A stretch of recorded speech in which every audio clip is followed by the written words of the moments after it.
Happy Thanosgiving, ladies and gentlemen. Yes, Thanos' event is live in Marvel Strike Force right now. It's not as good as an event as I thought it would be. It's not as bad as I think a lot of people are making this out to be. But is this event that you should be pushing for?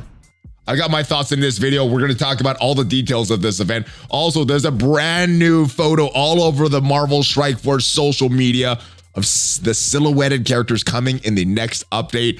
I got my guesses. I know you got your guesses. We're going to discuss all these characters in this video. And Dark Dimension 5 has been finished not once, but twice. Not even out for a full week. And there's a real Dormammu in the wild, not just baby Dormammus. We're going to get my thoughts on this Dark Dimension getting finished so fast. And it is Monday, so we're answering the rest of your questions from the mailbag, guys. But without further ado, let's talk about this Thanos event, this Thanosgiving event. So one big thing that people were confused about this morning on the Valley Club in the morning stream is the orb. So I think it's kind of strange that they're selling fragments for this orb, but we don't know what is in this orb. So first time you'll be able to see it is on November 25th. So yes, if you're doing all these milestones, maybe you're making some purchases and getting these Thanosgiving orbs, well, you're not going to be able to open it or even see what is in this orb until November 25th. They're going to go away on the 2nd. So remember that. The prestige orb, these are actually pretty good. 35% of the chance, 35% of the time you get a chance of getting this orange gear, but the rest of the stuff in that prestige orb is very, very good. And even if you're not spending any money, just doing these blitz milestones, you're gonna get some of these prestige orbs. So hopefully, I hope you don't get orange gear. I hope you get some of the other valuable prizes in there in that orb. The Thanosgiving Blitz is going on right now. It's a 7-day blitz. You only need about a little more than 7 million score in the blitz for that. So yeah, it's pretty friendly actually. And there's Infinity Feast milestones. This is where it does not get as friendly. So let's go take a look at the blitz right now. As you can see, there's a little more than 7 days, and to accomplish all of the milestones, the milestone rewards, you're gonna need to score 7.5, so a little over 7 million to get all these things. And you're gonna get these Thanosgiving orbs. You're getting some other things here. I think the grand prize in this blitz is these Thanosgiving orbs because of the milestones. I don't know what's in the orb, but those prestige orbs are pretty nice as well. So this is what you're getting for the blitz. You're getting all of these milestones at 7.5 million. But the issue, I think, and a lot of the community justifiably has issues that with this scoring this event, because getting all of those milestones is probably going to get to about milestone 28. You're getting about, I think this morning on chat, you guys were saying it's about 780,000 points, which means it's going to get you right around here, which means you're still getting some prestige orbs. You're still getting this miasma. You're still getting a lot of valuable stuff, but everything after milestone 28, it is not clear if we're going to be able to get this stuff. Now, you know, you obviously can purchase some of these stuff. They're available in offers right now, but it's not clear on what these one core offers that are going to be in the store. We had a pretty good one yesterday, so make sure every day until this Thanos event is done that you're refreshing your store and you're getting that one core offer. And hopefully by the time this event ends, we're able to get all of these milestones because as free-to-play players, because hopefully they will include some of these other orb fragments in there, maybe more prestige orbs, but things like that. And hopefully we'll get to claim all of these milestones. But that is where it is at right now. It is not one of the best events they've done. It's not one of the worst either, because even without claiming all the milestones, we're still getting some pretty decent teal stuff there, and we're still getting fragments for this prestige orb. So yeah, pretty decent. I think it's pretty it's an all right event. Not what I was expecting. Weird thing going on though. What do you think is going to happen with this Wasp Blitz ends? It's supposed to end in 3 more days. I think it was another error. So we got this Red Guardian Blitz era going on. We've got this Wasp Blitz starting a little earlier. Even the blog post that said it was supposed to start Monday, not Sunday. But yeah, that is what is going on right now. Let's go into Dark Dimension real quick, because like I said, it has been finished not once, but twice. There we see Tadano Mac with 100%. He has a baby Dormammu, or he got a baby Dormammu this weekend, but boom, 4 hours, finished his 2nd run. He has a real Dormammu. Let me know your thoughts, guys. I mean, we knew it was coming. I can't wait to see this Dormammu. But the more important question for the rest of the community, A lot of us won't be getting Dormammu for a little bit.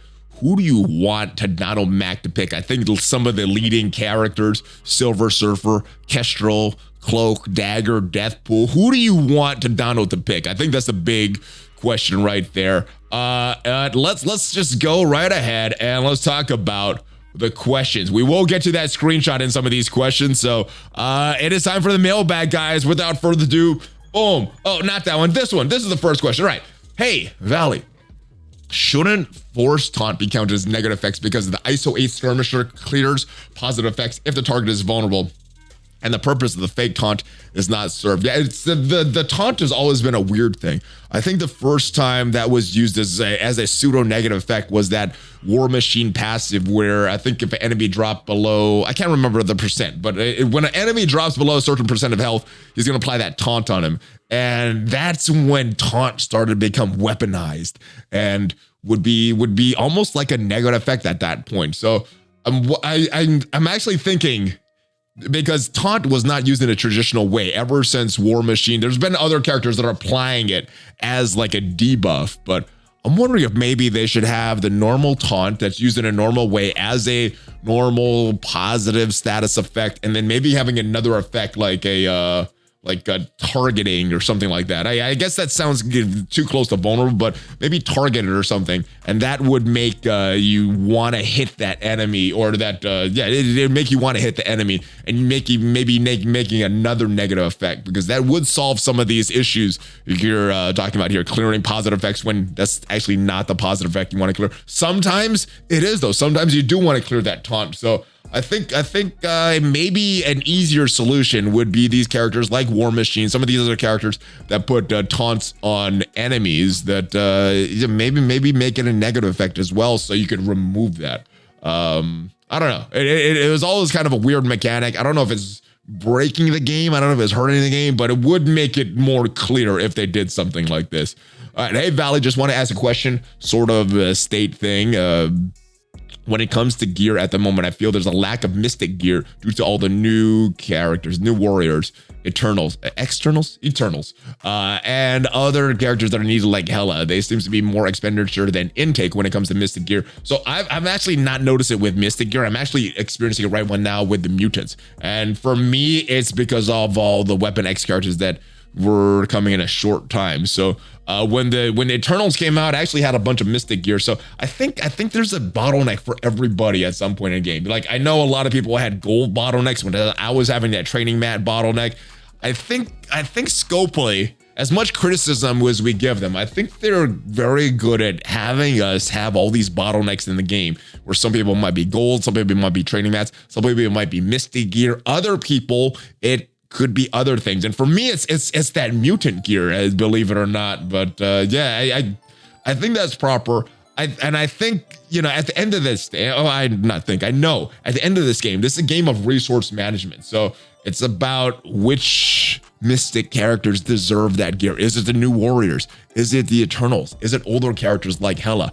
And I think a lot of that balance that you have in this game is in making a decision where you want to put your gear, where you want to use your resources. You can put it on this good character that'll give you this benefit, or you can put it on this character that'll give you this benefit. You can't put it on both unless you're spending a lot of money. So you have to manage your resources very effectively. And I think a lot of the planning and the fun that I have in the game is that management of the resources. So I don't know if it's a bad thing that there's lack of gear, because if you had all the gear you wanted and could gear up all the characters, there'll be no chase and not a lot of fun. So I know it's annoying. I get annoyed when I'm out of mutant gear and other stuff like that, but I think that's proper for the health of the game, unfortunately, as unfun as it is sometimes. But it also leads to more fun down the road, is my opinion. Right. Hey, Valley, with the new Spider-Man trailer being revealed, do you think we'll see a long-awaited rework to our beloved Spidey this Christmas?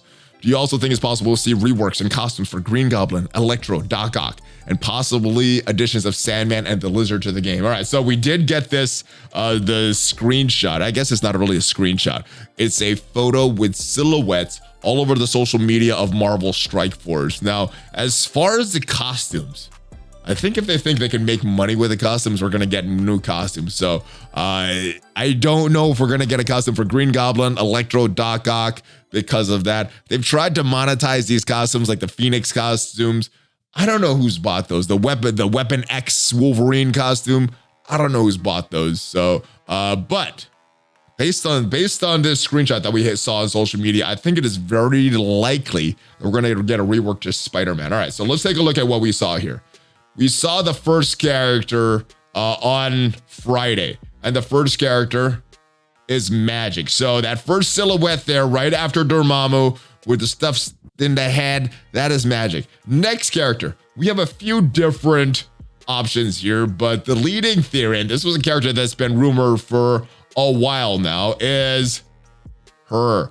Spider-Gwen as that next character there. And if we look at the hood of Spider-Gwen, the colors associated with Spider-Gwen, we look at the name, the length of the name, yeah, purple, and then looks like 2 lines, Spider, and then Gwen, so probably Spider-Gwen. It matches this color, it matches the text, and it matches the silhouette. All right, next character that has been rumored is a character that has, if we look at the border there, it has blue, it has red. Well, the character that I am being told by my buddy Drew is this guy, Scarlet Spider-Man. And yeah, it's a character that's around for a while. It's actually not Peter Parker, it's Scarlet Spider-Man. Ben Reilly is this character's name. And if we look at the color scheme, blue, red, that part fits. The name, Scarlet Spider-Man, 2 lines, that fits as well. So I think it's a very good indication that the first 2, Spider-Gwen, Scarlet Spider-Man, and I think if you look at the silhouette of this next one, I think it's pretty obvious what character can have spikes coming out of his head. This guy, and we can't see him yet. Let me move him down. Boom. It's the Punk Spider-Man, Spider-Punk, with these spikes sticking out of his head. I think that's a pretty obvious one, especially based on the color scheme that he uses and the silhouette there. So yeah, more red, more blue. And last but not least, I know some people were saying probably Prowler in the game, and that could fit with this spider theme. That's not what I'm hearing though, as far as rumors, as far as other characters. So the character that I'm hearing for this is this guy, Star-Lord T'Challa. He's wearing his purple outfit here. He has some hints of gold. If we look here, that fits Star-Lord, 2 lines there for that. So that could fit there. Purple, little tiny bits of gold around this border here. So all of the colors make sense. All of the lines make sense as far as what we're looking at, as far as the length of the text. And all the silhouettes make sense too. So yeah, those are the characters I think were revealed. And based on what was revealed this past weekend, I think it is very, very highly likely that we're going to get a rework to the original Peter Parker Spider-Man in Marvel Strike Force. One of the original characters, and one of the original characters is not very good. He has a decent kit, hasn't had a team for a while. So I think the likelihood of Spidey getting a rework around Christmas, maybe before, maybe afterwards, but around Christmas, I think is highly, highly likely. All right, next question. Hey, Valley, greetings from Hayward, California. Which heroes and villains nodes do you farm for your dailies? I already have all the available tunes on those maxed out at yellow stars. Don't have any pressing needs for the various orange catalysts. Yeah, I'm in the same boat. I have those characters maxed out with their stars. I don't really need the catalysts. I'll show you what I do. Let's go in game. Boom. All right, so I go into this objectives here. I go into the villain section. I go to go, get the energy, and I go here. Boom. Auto. Use 3. Don't even look at it. Boom. Then I collect that if I need it. And then I go to the heroes section, do this exact same thing. Boom here. And there. Auto. 3. And done. Both of the objectives are done. So if you're looking at it, there's not really a node that I farm because I don't farm a full node on any of them. So I just go in and grab the first one because I don't really have anything to farm either. So I'm just doing it for the dailies, brother. 60 energy to get those. And I guess if you want to go even cheaper, you could use some of those early nodes that only take like 8 or 6 energy, and you could just just get it done. Just get it done. That's all you need. All right. Hey, Mr. Valley, let's play a game. How would you rank the following game changes from most desirable or least desirable to most desirable? All All right, so we got a few good ones here. So I at some point, I would like all of these to come to the game. Some of these are a little more wishful thinking. Other ones I think would really improve the game. So we got Auto Blitz, which I'm assuming is different than Sim Blitz because it's already in the game. So I guess it just doesn't say Sim Blitz. So I'm not thinking you would want to remove Sim Blitz. So some other type of Auto Blitz, I guess just doing all your rotations, that seems okay. But I'm kind of happy with the Sim Blitz right now. Making battle patches purchasable with cores, that would be good. Removing war offense / defense specific abilities and descriptions. Oh my goodness. Would that make Heroes for Hire a horrible war offense team? I guess it's not as bad if they're a war offense team, but yeah, I think that would help war. Releasing a new Delta raid. I think that would add some value to the game. Add some, you know, every fourth raid, we're getting a newer raid instead of no new raids. So that would be okay, especially if it's tuned like more like alpha and beta and less like Greeks or less like the gamma raids. Fixing mini Hulk size. Oh, that is very, very important. That is a travesty that Hulk is so tiny in the game right now. Adding a teal orb to the war store. I think short-term wise, that's a pretty important one. That would rank pretty highly for me, at least in the short term. Swapping out Ultimus in the Ultimus Orb with another farmable character of your choice when he gets to 7 stars. Of my choice. I would love that. I would love that. That's gonna rank pretty highly for me as well, because that's been a crap part of this game for a while. Having that inception of all your character shards to go to nothing. Scrapping RTL altogether. This would be very, very high for me a few months ago, but since they've like reduced the reliance on RTA, we just have to do those 2 battles per day.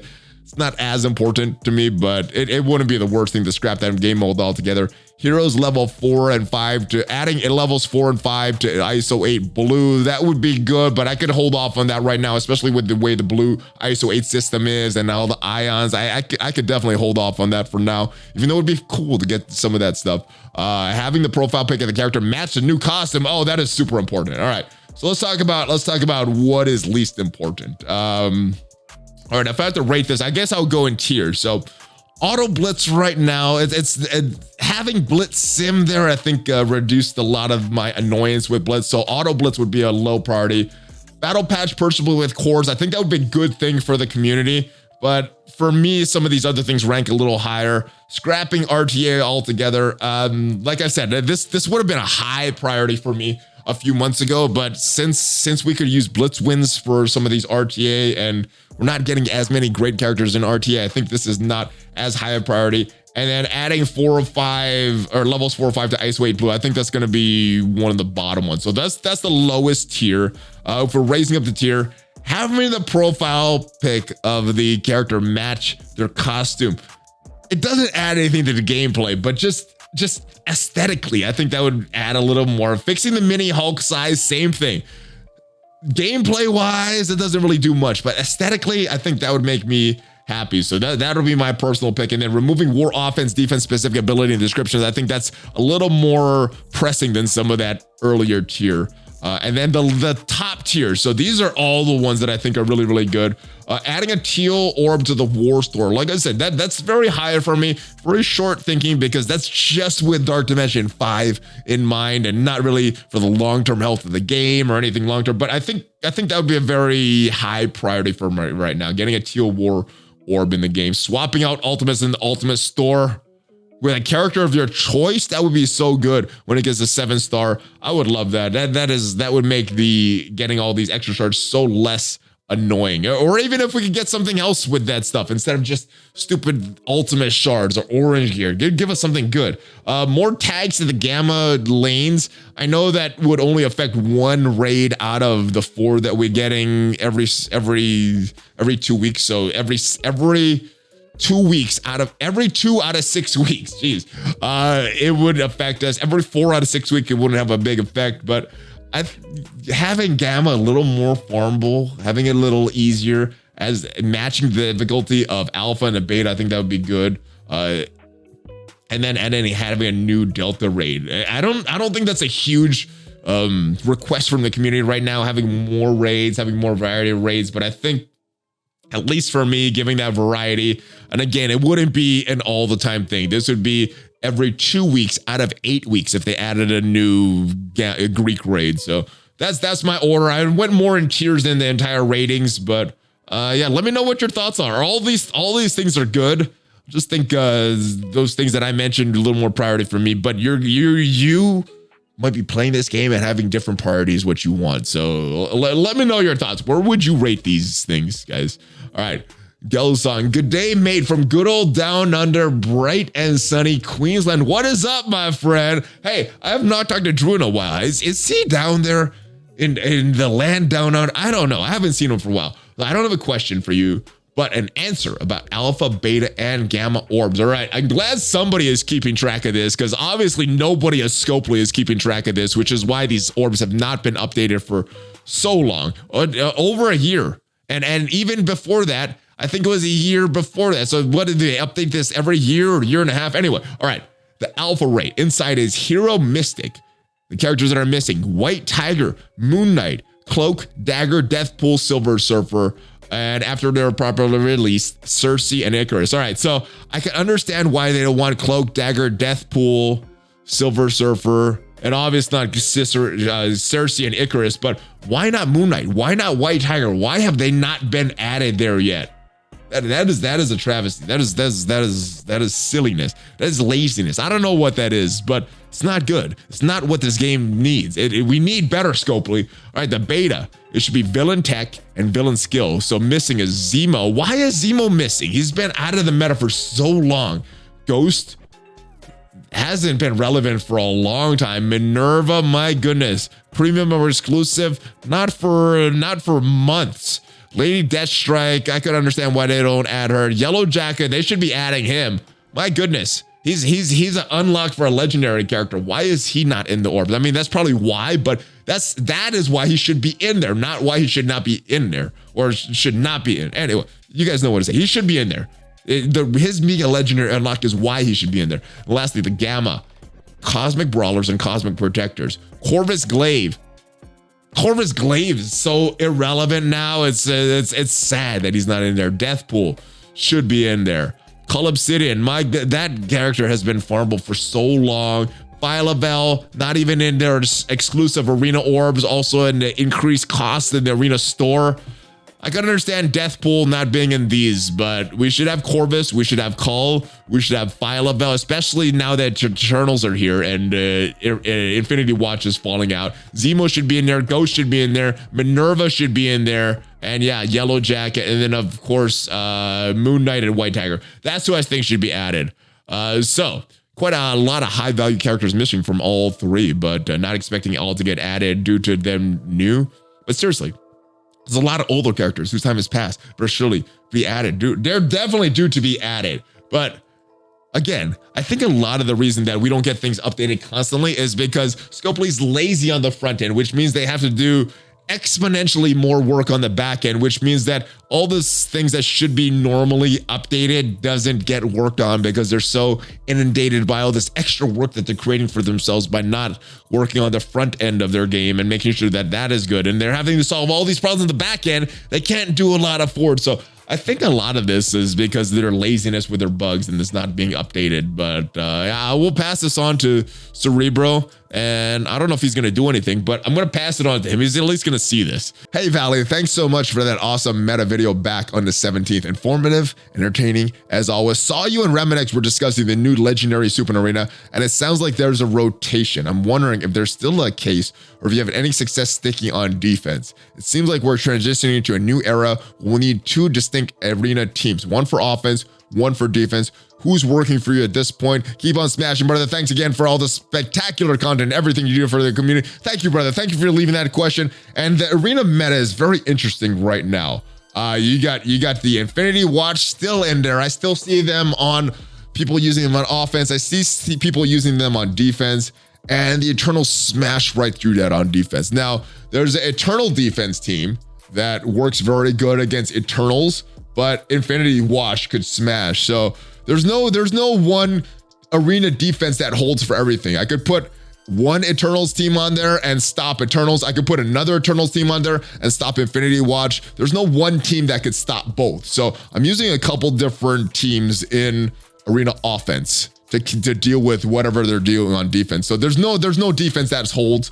That's kind of how the game has been for a while. You know, there's even back in the original meta before we had Fury's shield, there was nothing that held on defense because you're going in on offense with the insight of knowing what the person is having on defense so that you could bring the proper counters. The person on defense is not afforded that luxury. So you should always have an advantage on offense going against the whatever team is on defense. And yeah, but there's a counter to everything on defense right now. So if you bring in the wrong team, you might lose. But yeah, there's a Eternals team that works good against Infinity Watch. There's an Eternals team that works good against the Eternals. You bring the wrong team, you're gonna lose. But if you bring the right team, you could counter it. So that's kind of how the arena is right now. I kind of like it. It's a lot of the same battles, but instead of taking 5 minutes for the same mirror matches every day, it's a much quicker arena experience. So yeah, short answer to your question, there's nothing that sticks on defense because you could just use a counter on offense. All right, hey Valley, currently in Doom 1, and Bio seems to give me the most trouble. My symbiotes have 580k power and to get destroyed every time. I've been struggling when I use Phyla-Vel. I want to know if Venom would be a better option. So Doom 1 is kind of weird because once your alliance gets to Doom 2, those symbiotes are going to be smashing again and working very, very effectively in Doom 2. Until you get there though, it's not really an effective option for Bio. I use the full symbiotes. I know some people were taking out Venom and putting Phyla-Vel in, and that made a lot more sense back when Infinity Watch was running everything on defense because you could just put all your resources into Phyla-Vel. It'll help you on arena offense, arena defense. It'll help you on in this Doom 1. But now that Infinity Watch has kind of fallen off of the arena meta, and symbiotes are kind of working again in Doom 2, you could put some resources into the symbiotes, knowing that there's more spiders coming and it could disrupt this team. So you could put resources in them. The good thing about the resources in there, you know they're going to work in Doom 2. The bad thing about putting resources, there's more spiders coming. At least according to this screenshot right here, it looks like more spiders are coming.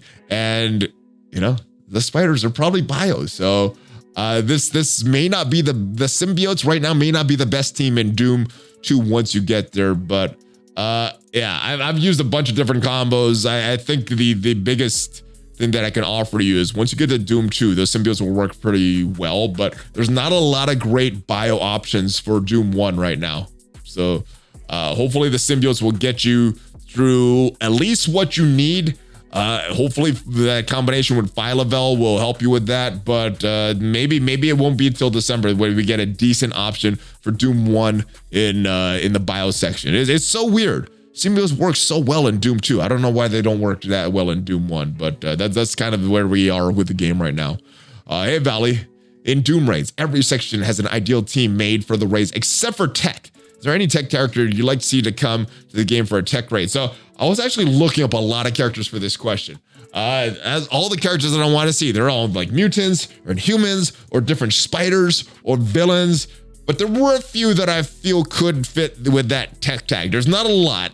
I think a lot of them would fit in other tags, but all right, one that we got and is rumored that this was one of the characters right here, Star-Lord T'Challa. I feel that he could fit in the tech section of the raid. So if we get Star-Lord T'Challa, I think that would be one. Hank Pym. We got Scott Lang Ant-Man in the game. We don't have the Hank Pym Ant-Man, so we could put Hank Pym as Hank Pym and he could go Ant-Man or Giant Man or go whatever way. So Hank Pym would kind of fit there, although I don't like them all having all these same characters. I don't like T'Challa's as Black Panther and Star-Lord. I don't like Peter Parker as Spider-Man and Symbiote Spider-Man, but that's just me.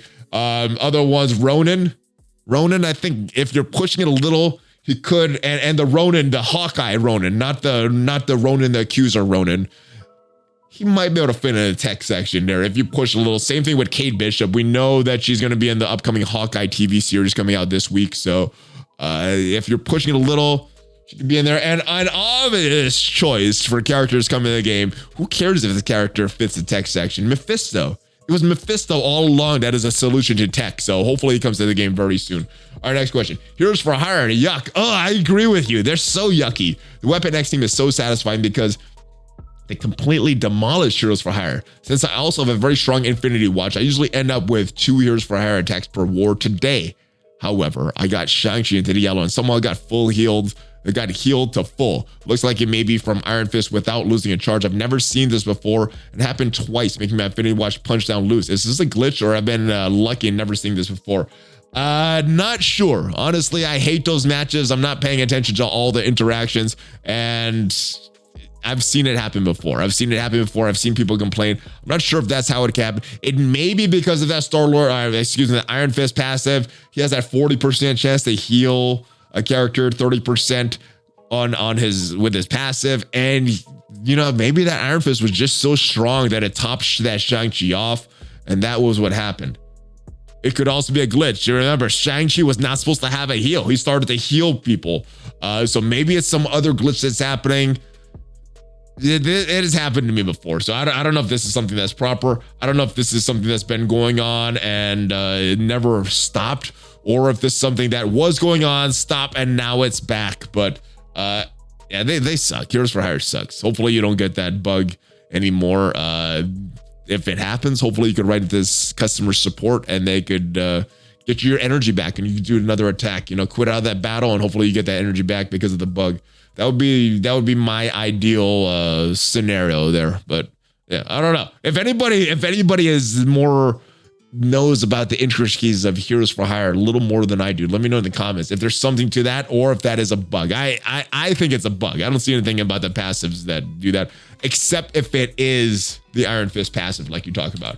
All right, greetings, Valley. Happy early Thanksgiving to you and yours. Hey, everybody that celebrates Thanksgiving, have a happy Thanksgiving this Thursday. If you don't celebrate Thanksgiving, have a happy Thursday. We're doing a news video on Wednesday instead because of Thanksgiving in the US. So, all right, with the next patch including Ghost Spider, Spider-Punk Scarlet, can we assume that Spider-Man and Miles will be the much needed reworks to make this a 5-man team? I don't know if they're supposed to be a 5-man team. Ghost Spider, also called Spider-Gwen, Spider-Punk Scarlet Spider, and I don't know what they're going to do with Magic. I don't know what they're going to do with T'Challa, but I would assume if they're going to rework one, it would be Spider-Man. Now, Miles kind of makes sense, but he kind of has a minor role on that Young Avengers team, and there may be something to that Young Avengers getting reworked. Kate Bishop, there's other characters. There's rumors of Wiccan and Hulkling and other characters coming sometime in 2022. So we might be getting a Young Avengers rework.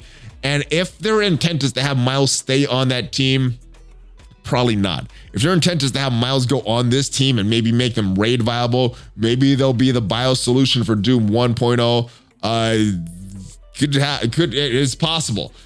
It's hard to say right now without knowing what the intent of this Spider team is, but I say there's a very good chance. I say it's over 80% chance of Spider-Man getting reworked. I say the chance of Miles getting reworked probably about 60. But that's just my personal feelings. Nothing from Drew. He hasn't found anything new out or anything like that. Those are my personal feelings. All right, next, Valley. Do you think Scopely added resistance? If Scopely added resistance buff to the Fortifier ISO class in a way like Skirmisher buffs focus would make Fortify a more worthwhile class to use. Yeah, I mean, anything to make it a more worthwhile class. Right now, it's the most underused class because it kind of sucks, There's a few characters that make sense to have them on a Fortifier, but I think out of the 100, what do we have in a game? 150 or so, something around there. I'd say there's probably less than 5 that I have with that Fortifier class. So anything resistance probably be the weakest the ability or the weakest stat that I would want on it, but even that would make it a little better, or maybe add a small increase the block chance, the block amount like Raider does for crit and crit chance. Yeah, maybe do all of it. Increase the resistance, increase the block chance, increase the block amount.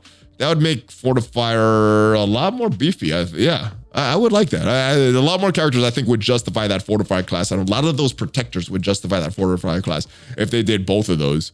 Possibly. Obviously, you would need some game testing. We know Scopely doesn't do a lot of game testing, so maybe they just add it, let us test it, and then revert it as soon as something happens. But yeah, the Fortifier class does need something, brother. Woo, what is up, Gun Show? Hope all is well in the DFW area as well. I hope it is well with you, brother. I was wondering if you knew why on the Icarus ult. A character that is killed by his first blast revives and takes no damage on his second blast. No, I have not seen that. I didn't know what was going on, so I don't know why. For example, if I kill Gamora with his first blast, she revives and Icarus hits again, but she takes 0 damage. Is this a bug?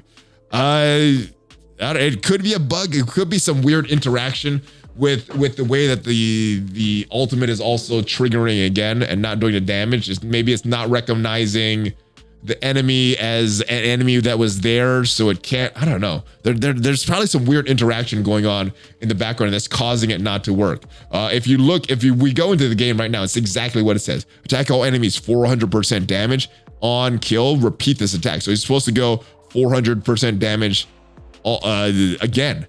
But if Cersei is an ally, you're doing all this extra stuff here. But yeah, nothing about not killing enemies that are dead or that died during the match. You know, I think that interaction of Gamora, it just may be too complicated for the game right now. So maybe the Marvel Strike Force game is confusing itself, and that's why we're not getting that interaction. But that is about it. That's what I could surmise from this. If anybody has some video footage and knows exactly why this is going on, let me know in the comments, guys. Thank you guys for watching. Hopefully this video was helpful for you. Hopefully it helps with this Thanosgiving event. Hopefully it helps with some of these new characters coming to the game. And yeah, Dormammu is in the wild, guys. If this video helped you, hit that subscribe button, smash on that thumbs up button, and join the notification squad, guys. Ring that bell. I will see you guys next time. Have a great rest of your day. I will see you back tomorrow. We're talking about this Icarus event and going to do some videos with OMG as well before the Thanksgiving holiday. Have a great holiday, guys. Have a great Thanksgiving. I will see you tomorrow. We're going to be back on the stream, the ValleyFlyin 76 on Twitch in the morning, and then we'll be back with more videos on YouTube. Check me out on social media. Have a great rest of your day, and I'll see you guys next time. Hulk fist bump. ValleyFlyin out.